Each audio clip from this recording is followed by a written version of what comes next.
Hi, I'm Mary Beth Mills, Advancement Manager for Restoration Housing. We're at the end of this year's Architectural Minute Series where we've been taking an in-depth look at 1729 Patterson Avenue. In our final segment, we'll finish the story of the McNeilis family at this home and look to its future.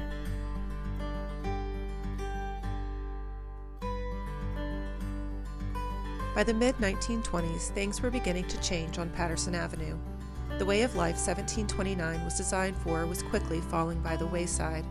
Families were smaller and no longer needed such large homes or large number of staff.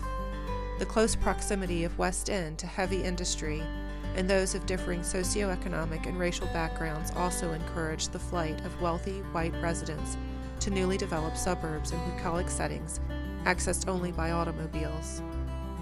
After his marriage, James's brother Cornelius moved to Linwood Avenue in the fashionable Grove Park subdivision near Roanoke Country Club in 1927 with his new bride.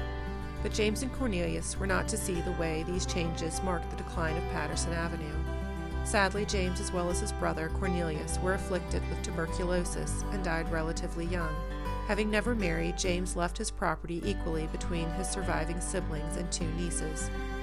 Much of his assets were then reassigned between his heirs, with the Patterson house being given to Annie and Mary Moore, remaining there until a widowed Mary sold the property to the veterans of foreign wars of the United States in 1973.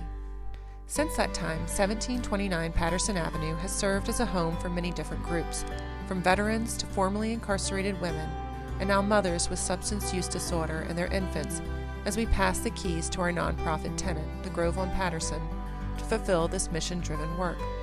It's been fascinating to peel back the layers of this house as we look to its future. This home has touched so many lives and witnessed the opportunities and hardships of history. We look forward to continuing this legacy as the building's landlord and steward during this new chapter.